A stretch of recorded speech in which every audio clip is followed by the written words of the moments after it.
देखो, welcome back to the class. एक topic हमारा चल रहा है इंटरेस्ट ऑन ड्राइंग।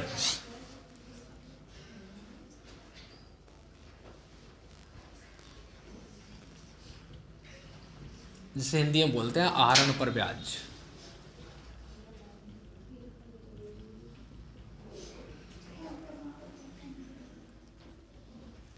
कई सारे टॉपिक हमने इसमें पढ़े हैं ब्याज निकालने के। प्रोडक्ट मेथड तक हमने पढ़ लिया। मिसलिनियस क्वेश्चन चल रहे हैं। तो एक क्वेश्चन और देखो, अभी इसमें लिखा मैंने ए और बी एक फर्म में साझेदार हैं।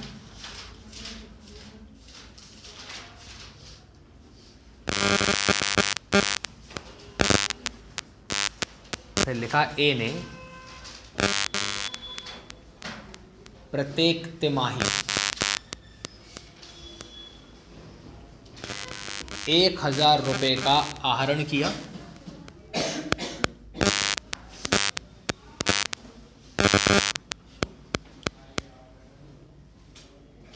आहरण पर ब्याज की दर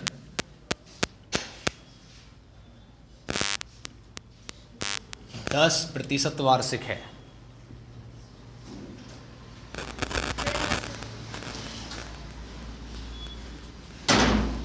यदि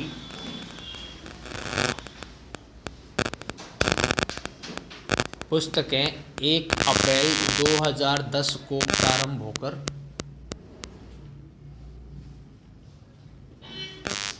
और 31 मार्च 2011 को समाप्त होती हैं,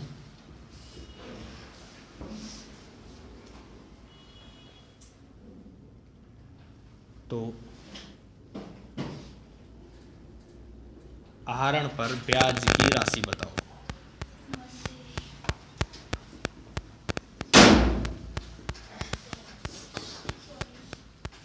अब ये क्वेश्चन सेम पहले जैसा ही है। इसमें ए और बी दो साझेदार हैं। ए ने आहरण किया, बी ने आहरण नहीं किया। लेकिन इसमें एक बात यह है कि आहरण जो है वो प्रत्येक तिमाही पे किया जा रहा है, वो भी 1,000 रुपये का किया जा रहा है। ब्याज की जो दर है वो 10% वार्षिक के हिसाब से है। बुक्स जो ओपन हो रही हैं वो 1 अप्रैल को ओपन होंगी और क्लोज कब हो जाएंगी? 31 मार्च में क्लोज हो जाएंगी। तो हमारा सबसे पहले काम ये है कि हमको ये पता होना चाहिए सॉल्यूशन में कि हमारा क्वार्टर कब बनेगा, मतलब तिमाही कब बनेगा। Calculation of interest on drawing जब हम करेंगे तो इसको आप रफली लिख सकते हैं और चाहे तो फेयर में भी लिख सकते हैं। अब आप 1 अप्रैल 2010 से स्टार्टिंग करेंगे और ख़त्म कब करेंगे? 31 मार्च 2011 में। इसमें कितने क्वार्टर बनेंगे? एक तो अप्रैल, मई, जून और नहीं 3 का ही बनेगा। इसके बाद अगला आएगा जुलाई, अगस्त, सितंबर। इसके बाद आएगा अक्टूबर, नवंबर, दिसंबर। फिर आएगा जनवरी, फिर आएगा फरवरी और फिर मार्च। अब आपको याद क्या रखना है इसमें कि क्वेश्चन में अगर बोला जाता है कि पहली डेट को या पहले तिमाही में आहरण किया उसने, तो अप्रैल में करेगा, जुलाई में करेगा, अक्टूबर में और जनवरी में। कहने का मतलब इस डेट में तो हमेशा 1 तारीख आएगी। मिड में अगर करेगा तो मिड में हमेशा 15 तारीख आएगी और लास्ट में करेगा तो लास्ट में हमेशा 30 आएगी या 31 आएगी या फिर 28 और 29। फरवरी होती नहीं है वैसे, ये दोनों आएंगी नहीं क्योंकि यहाँ पे कहीं फरवरी नहीं आती है ना। 30 और 31 ही आएगा, ठीक है। अब क्वेश्चन में कुछ बोला नहीं है लेकिन अब मैं बोल देता हूँ इसमें। फर्स्ट पॉइंट इसने बोला है यदि आहरण प्रत्येक तिमाही के प्रारंभ में किया जाए,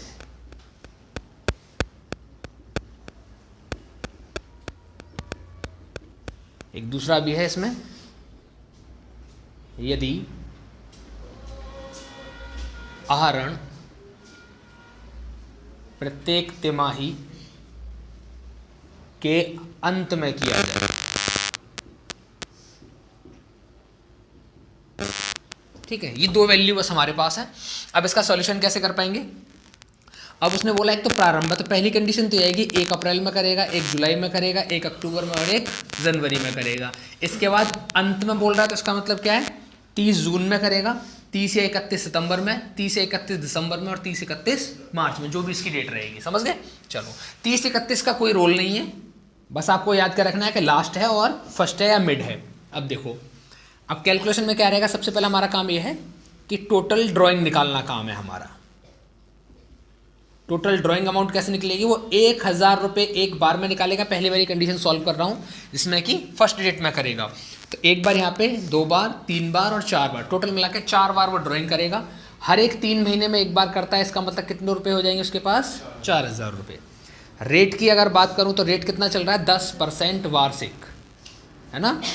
एक साल का कितना है, 10%। अब बात आती है एवरेज टाइम की, तो एवरेज टाइम हमको निकालना पड़ेगा। इसमें फिक्स नहीं होता, मंथ में तो फिक्स होता है, फर्स्ट डेट में है तो 6.5, मिड डेट में है तो 6 और लास्ट डेट में है तो 5.5, लेकिन इसमें फिक्स नहीं है, तो इसमें निकालना पड़ेगा। निकालने का तरीका क्या है कि जब आपने पहला वाला ड्राइंग किया तो लास्ट डेट तक कितने महीने आपके बैलेंस बचे हैं अभी, है ना। ये पहले सिखाया था मैंने, कैसे निकालते हैं इसको, due month after first drawing plus due month after last drawing और डिवाइड बाई 2। सॉल्व कैसे करेंगे, पहला जब ड्राइंग करेगा तो कब करेगा वो, 1 अप्रैल को। बुक्स कब क्लोज हो रही है उसकी, 31 मार्च में, तो 1 अप्रैल से लेकर 31 मार्च तक कितने महीने हो जाएंगे, पूरे 12। इसको हम ऐसे लिख सकते हैं, 1 अप्रैल से लेकर 31 मार्च तक के मंथ तो इधर आएंगे, प्लस लास्ट ड्राइंग कब करेगा वो, फर्स्ट में कर रहा है ना, तो 1 जनवरी को करेगा, तो 1 जनवरी से 31 मार्च तक फिर देखना पड़ेगा हमको, 1 जनवरी से 31 मार्च तक, डिवाइड बाई 2। सॉल्व करेंगे इसको, 1 अप्रैल से कितना हो जाएगा पूरा 12 महीने, प्लस 1 जनवरी से 31 कितना हो जाएगा 3 महीने, डिवाइड बाई 2 कितना आएगा 15/2। आंसर कितना रहेगा 7.5 महीने। ये जो 7.5 मंथ हैं यही कैलकुलेशन में काम आएंगे। कैलकुलेशन क्या है, वही इंटरेस्ट का वही फॉर्मूला, इंटरेस्ट बराबर amount of drawing multiply by rate divide by 100 multiply by average time. Amount कितना है इसमें 4000, 10%, 7.5/12। सॉल्व करेंगे इसको, कितना बचेगा हमारे पास 400 मल्टीप्लाई 7.5 डिवाइड बाई 12। कोई ऐसा पढ़ा हमको पढ़ना जो इनको डिस्ट्रीब्यूट कर दे, 4 से पढ़ेंगे, 4 तिया 12, 4 धाम 40, कितना बचा ऊपर 100। तो इसका मतलब क्या है 100 मल्टीप्लाई बाय 7.5 डिवाइड बाई 3 से इसको काटें, कितनी बार कटेगा 2.5 बार, तो कितना हो जाएगा ये 100 मल्टीप्लाई बाय 2.5, आंसर कितना आएगा 250 रुपया। ये पहली कंडीशन है जिसमें कि पहली तिमाही की पहली डेट में आहरण करेगा, है ना, हर एक तिमाही की पहली डेट में, अप्रैल में, जुलाई में, अक्टूबर में और जनवरी में, लेकिन 1-1 तारीख को। क्लियर है बात, करो कॉपी, बी वाला पार्ट समझते हैं फिर। समझो सेकंड वाला पार्ट क्या है इसका, यदि आहरण प्रत्येक तिमाही के अंत में किया जाता है, अंत का मतलब क्या है, जून में किया जाएगा, सितंबर में, दिसंबर में और मार्च में, और अंत का मतलब है कि 30 या 31 डेट को। अब इसकी कैलकुलेशन कैसे करेंगे, ये बी पार्ट है। सबसे पहला काम हमारा टोटल ड्राइंग निकालने का। टोटल ड्राइंग कैसे आएगी, 1000 रुपये वो निकालेगा एक बार में और टोटल मिला के 4 बार निकालेगा, तो कितने हो जाएंगे 4000 रुपये। तिमाही में बस आपको यही याद रखना है, हमेशा 12 का मल्टीप्लाई नहीं करना है, 4 का मल्टीप्लाई करना है, क्योंकि इसमें 4 तिमाही है, एक बार यहाँ, एक बार यहाँ, एक बार इधर और एक बार इधर, है ना। टोटल मिला के 4 बार ड्राइंग, हर महीने ड्राइंग नहीं कर रहा, 3 महीने में एक बार ड्राइंग कर रहा है वो। रेट कितना दे रखा है, रेट दिया है 10% पर एनम। अब बात आएगी एवरेज टाइम की, तो एवरेज टाइम कैसे निकलेगा, यहाँ भी वही फॉर्मेट है कि पहली वाली ड्राइंग जब की थी उसके बाद लास्ट कब तक कर रहा है वो 31 मार्च तक, कितना टाइम बचेगा। तो कहने का मतलब इधर लिख सकते हैं इसको, due month after first drawing plus due month after last drawing divide by 2। पहली ड्राइंग कब की थी उसने, पहली ड्राइंग की है 30 जून में, है ना, तो यहां पे लिखेंगे 30 जून से लेके और 31 मार्च तक का टाइम, प्लस लास्ट ड्राइंग कब करेगा, लास्ट में एकदम 31 मार्च में, तो यहां लिखेंगे 31 मार्च से 31 मार्च तक का टाइम और डिवाइड बाई 2। इसको सॉल्व करेंगे कितना दिन आएगा, 9 मंथ आएंगे, प्लस इसको सॉल्व करेंगे कितना, 0 डिवाइड बाई 2 कितना आएगा, 9/2, आंसर आएगा 4.5 मंथ। अभी 4.5 मंथ को कैलकुलेशन में रखेंगे तो इंटरेस्ट निकालने का वही फॉर्मूला है हमारे पास, अमाउंट ऑफ ड्राइंग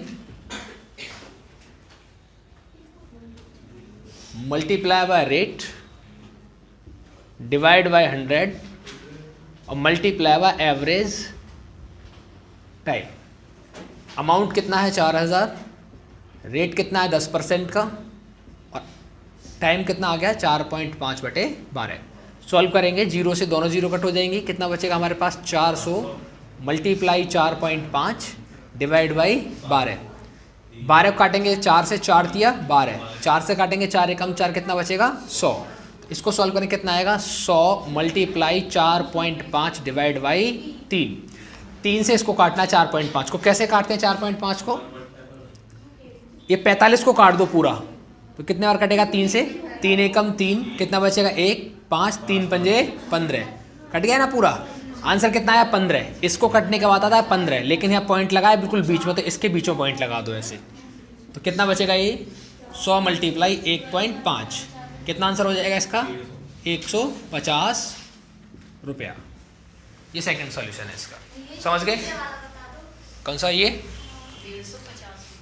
ये जो है ये हमको निकालना पड़ता है इस तरीके से कि हमने पहला वाला ड्राइंग कब किया, जून में, लास्ट बोल रहा है ना वैसे तिमाही के अंत में, तो अंत वैल्यू ये है हर एक पोर्शन का लास्ट वाला, जून, सितंबर, दिसंबर, मार्च। तो इसमें करेगा 30 जून को, इसमें करेगा सितंबर में, इसमें करेगा 31 दिसंबर में, इसमें 31 मार्च में। अब फॉर्मूला क्या है कि जब आपने पहला वाला ड्राइंग किया तो उसके बाद कितना महीना आपके पास बचा है, कौन सी डेट के लिए, जब आप बुक्स क्लोज कर रहे हैं। कब क्लोज कर रहे हैं 31 मार्च में। कहने का मतलब है 30 जून से लेके और लास्ट 31 मार्च तक, या फिर ऐसे काउंट कर लो, यहाँ तक कितना टाइम बचा 9 महीने बचे। अगला वाला लास्ट वाली ड्राइंग कब की 31 मार्च में, तो 31 मार्च से 31 मार्च तक कितना महीना बचा 0, कुछ नहीं बचा। तो वही मैंने किया है 9 + 0 डिवाइड बाई 2, 9/2 4.5 महीने। ये एवरेज टाइम निकालने का तरीका ऐसे ही निकलेगा हमेशा एवरेज टाइम, चाहे वो मंथ की बात हो, चाहे वो ईयर की बात हो, चाहे वो तिमाही हो, चाहे वो छमाही हो, कुछ भी हो, एवरेज टाइम ऐसे ही निकालना है।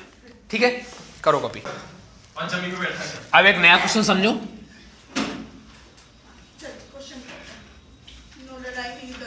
ए बी एक फर्म में साझेदार हैं,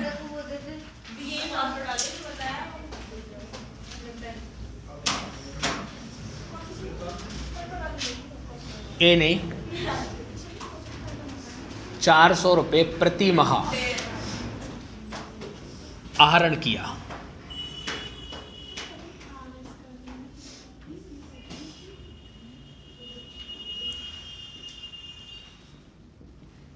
आहरण पर ब्याज की दर 10% वार्षिक है।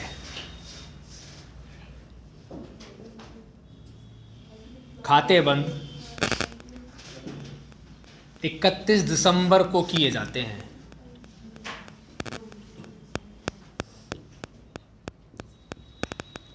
ए के द्वारा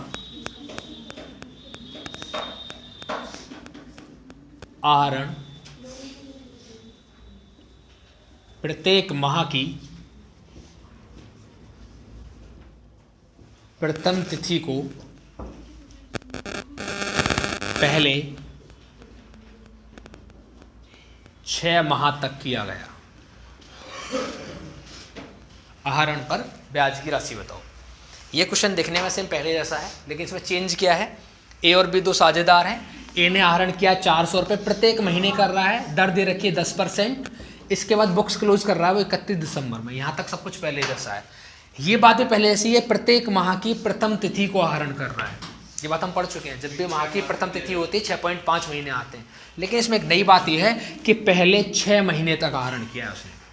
पूरी साल उसने आहरण नहीं किया है, सिर्फ 6 महीने आहरण कर रहा है वो। इसका मतलब आपको 6 महीने का कैलकुलेशन करना पड़ेगा, पूरी साल का कैलकुलेशन नहीं करना है। ये बात समझ गए।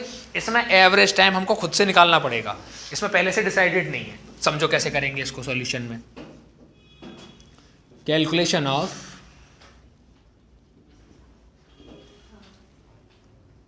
Interest on drawing.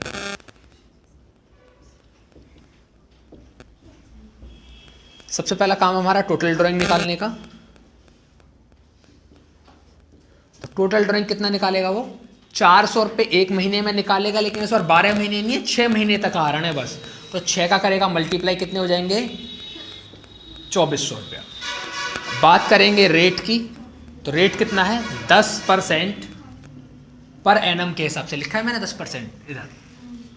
इसके बाद बात करेंगे एवरेज टाइम की। अगर ये पूरी साल आहरण करता तो महीने की पहली डेट है 6.5 महीने का आता, लेकिन पूरी साल आहरण नहीं किया, उसने कितने महीने आहरण किया है? सिर्फ 6 महीने आहरण किया है। लेकिन ब्याज कब तक का लगेगा? 31 दिसंबर तक का, पूरी साल का ब्याज लगेगा। कैलकुलेशन 6 महीने की है, लेकिन ब्याज पूरे साल का होने वाला है। कहने का मतलब आप इधर समझ सकते हैं कि उसने 1 जनवरी को स्टार्ट किया और 31 दिसंबर में खत्म किया, लेकिन हाफ जो है, इस हाफ में तो ड्राइंग किया, लेकिन इस हाफ में कोई ड्राइंग नहीं है। आधे साल ड्राइंग किया, आधे साल ड्राइंग नहीं किया है, लेकिन ब्याज तो पूरा देना पड़ेगा। मान लो अगर आप किसी से 1 जनवरी को पैसा उधार लेते हो और 31 दिसंबर को पैसा चुकाने जाओगे उसका, तो पूरे साल का ब्याज उसको देना पड़ेगा, चाहे आप अगले महीने उससे उधार पैसे लो या मत लो। समझ पा रहे हैं वाली बात? अब समझो इधर एवरेज टाइम का क्या है कि फर्स्ट ड्राइंग के बाद में ड्यू मंथ कितना है? Due month after first drawing plus due month after last drawing divide by 2। यहां आपको यही समझना है कि फर्स्ट ड्राइंग कब करेगा और लास्ट कब करेगा। माह की प्रथम तिथि को आहरण करता है, 31 दिसंबर में क्लोज होगा, तो ईयर कौन से वाली है? वो ईयर है 1 जनवरी को स्टार्ट होगा, 31 दिसंबर में खत्म होने वाली। पहला ड्राइंग कब करेगा? वो पहला ड्राइंग करेगा 1 जनवरी को। पहले 6 महीने ड्राइंग करेगा, मतलब जनवरी करेगा, फरवरी में, मार्च में, अप्रैल में, मई में, जून में। इसके बाद कोई ड्राइंग नहीं करेगा। पहली ड्राइंग कब? 1 जनवरी को, दूसरी 1 फरवरी, 1 मार्च, 1 अप्रैल, 1 मई, 1 जून। लास्ट ड्राइंग कब है उसकी? 1 जून को। 1 जून के बाद में कोई भी ड्राइंग नहीं करेगा। पहली ड्राइंग कब? 1 जनवरी। लास्ट ड्राइंग कब? 1 जून। वही हमको यहाँ लिखना है। पहली ड्राइंग कब किया उसने? 1 जनवरी से लेके 31 दिसंबर तक का हमको टाइम लगाना पड़ेगा, क्योंकि बुक्स क्लोज कब हो रही हैं? 31 दिसंबर में। प्लस दूसरा कब किया है? 1 जून से लेके कब तक का लगाना है हमको टाइम? 31 दिसंबर तक का टाइम हमको लगाना है, डिवाइड बाई 2। देखो ये कितना टाइम हो जाएगा? पूरे 12 महीने। प्लस ये कितना टाइम हो जाएगा? पूरा 6 महीने हो जाएंगे, जून, जुलाई, अगस्त, सितंबर, अक्टूबर, नवंबर, दिसंबर, 7 महीने, डिवाइड बाई 2। कितना आएगा? 19/2। कितना आएगा? 9.5। बताओ अब 6.5 से कितना पहुंच गया?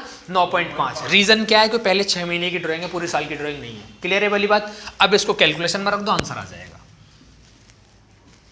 इंटरेस्ट अमाउंट कैसे निकालते हैं? Amount of drawing multiply by rate divide by 100 और multiply by average time. Amount कितना है? 2400 रुपया। कितना रेट है? 10%। कितना टाइम है? 9.5/12। सॉल्व करेंगे, इस 0 से ये 0 कट जाए, कितना बचेगा हमारे पास? 240 मल्टीप्लाई 9.5 डिवाइड बाई 12। 12 एकम 12, 12 दूनी 24, कितना बचा? 20। कितना आ जाएगा? 20 मल्टीप्लाई 9.5। 20 का मल्टीप्लाई 9 में करेंगे कितना आएगा? 180। और 20 का मल्टीप्लाई 0.5 में 10 रुपया, तो 180 और 10 कितना हो जाएगा? 190 रुपया। समझ गए बात? ये होता है छमाही में जब ड्राइंग करते हैं वो। क्लियर है? कर लो बस।